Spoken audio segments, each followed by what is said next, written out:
I say Jade, Jade. I say Jade.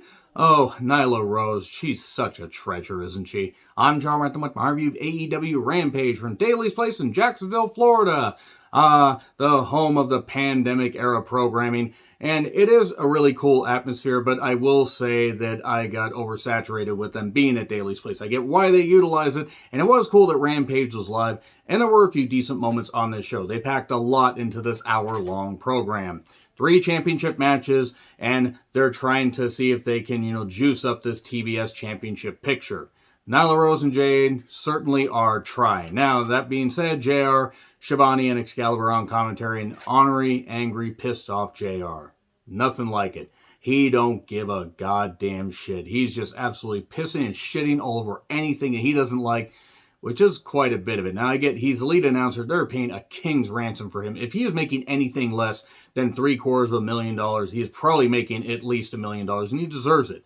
Even if he is not nearly what he was even 10 years ago, the wealth of knowledge he can provide backstage, JR has forgotten more about wrestling than more people put together in that company will ever know. And that's not knocking them, but JR has been around in wrestling for 50 fucking years. So anyway, Max Caster is a pretty good rap. Of course, he does get a line. You'll get the platform like Kanye West. Let's be perfectly honest. If you agree with anything that Kanye West has said recently, fuck you and fuck the fact that your parents gave birth to you, because Kanye West is a blight on this planet. He's a goddamn idiot, and I don't care if he's got brain issues or whatever. Either commit him or do something to where he cannot voice his opinion, because he doesn't know what he knows what he's saying. He doesn't care what he's saying, and honestly, I have no sympathy for him. People suffer losses all the goddamn time, and they don't go on massive anti-Semitic and various other type of, anti-humanity rants. Kanye, and the fact that Kanye West was able to reproduce, I feel really, really bad for those kids, because they gotta have that dumb son of a bitch as a father. Nevertheless, off my soapbox, the Acclaim, Bowens, and Caster, with Billy Gunn, taking on Josh Woods and Tony Nese, with Smart Mark Sterling. It's supposed to be titles versus trademark, because Mark Sterling, who I'm sure is a nice guy as a character, is one of the worst characters in mainstream wrestling. The guy seems to enjoy what he's doing. It's a terrible character. Absolutely abysmal. He got the trademark to Scissor Me. The match was fine. Josh Woods has potential. Nese was there to basically just do some flippy shit. At one point, there's... it gets a little bit messy. We did get the mic drop 1, 2, 3. There wasn't a lot to this match. And I guess that's it. I guess they won the trademark back. Well, Sterling's like, no, I still have this. And Billy throws him in there, grabs the trademark. They beat up his nuts like they said they were going to do in the rap. I forget how the line exactly went. I think they were going to stomp him in the nuts. And it's a 3-on-1. And then at one point, somebody says, shiver me timbers, Tony. Because again, JR just doesn't give a shit. Shivani is backstage with Jade, who, because Penelope Ford is injured, hopefully Penelope Ford recovers 100% ASAP, Layla Gray is going to take her place. I will never complain about seeing Layla Gray on my television. Cut the shit. Okay, Jade. Oh, you're still saying stuff. I know that people like Jade, and I'm sure that she's trying, but it's the same stuff with her. And it's bland. She's going to hold up the show if Nyla doesn't give her the TBS championship back, though.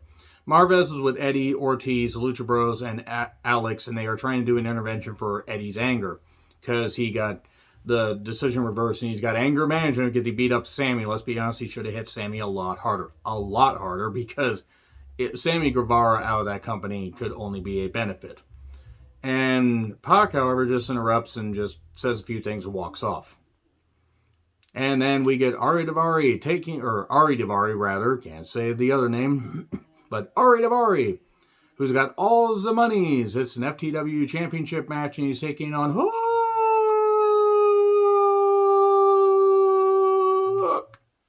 Okay, I probably could do better than that, but I'm tired. My apologies. He took on Hook.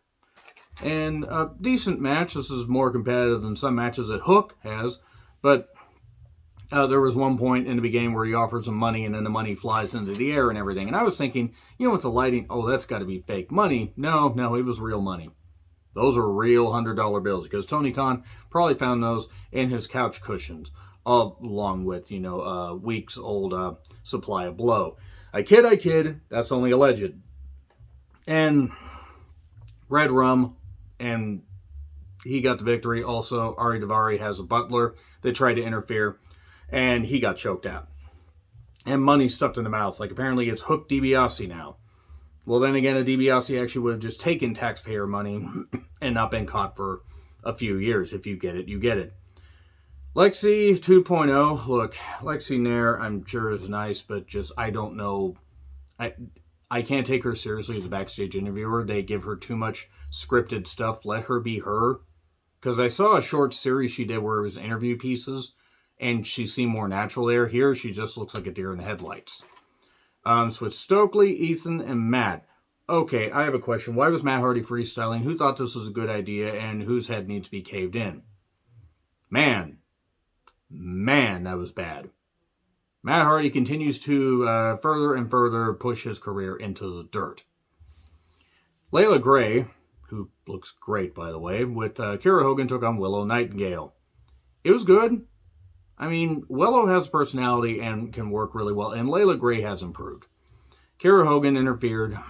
Eventually, the numbers game, however, wasn't enough. Willow Nightingale eventually ended up getting the Doctor Bomb, Tony, 1, 2, 3, because, again, he's just taking the piss out of everything JR is.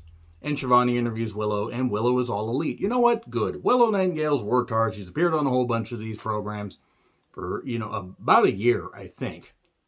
At least the last 6 months or so.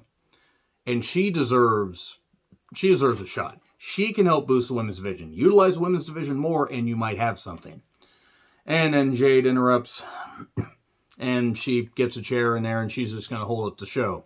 And then Nyla shows up and says, Jade, and does the 4 non-blondes, one hit that they had. I can't name one other 4 non-blonde song. And Vicky was there, probably wanting to vote for the wall again. And I think that was Marina Shafir, but I still don't know her. And they drive off in Jade's car with the title. This isn't a great way to build up a feud, but I will say this. Nyla and Jade are trying. Nyla is making it the most entertaining she can, and I'm not exactly sure, but it is what it is. So then, Rush was talking to Ten at a bar somewhere, and then Orange Cassidy has a backpack with the All-Atlantic Championship. He offers some beers and said, hey, I want to fight you guys and defend this. So then we had that match. And there was interference from G.I. Jose. Danhausen got in and cursed him, and that's where JR said, and I'm about to curse, because JR doesn't care anymore. And Orange Cassidy wins by pinning 10. There was a moment where, I am the table, because even the table didn't want to sell for Orange Cassidy. But yeah, Orange Cassidy got the victory, and that's all for the All-Atlantic Championship main event. That was a match. It certainly was. I'm sorry, but anytime Orange Cassidy's involved in something, I give it minimal coverage, just because as a wrestling fan, I just don't care for him. Others do, that's fine. So, let me know your thoughts in the comments. Like, share, subscribe, Twitter handle in the description. I'm John Ritlin. I'll see you soon.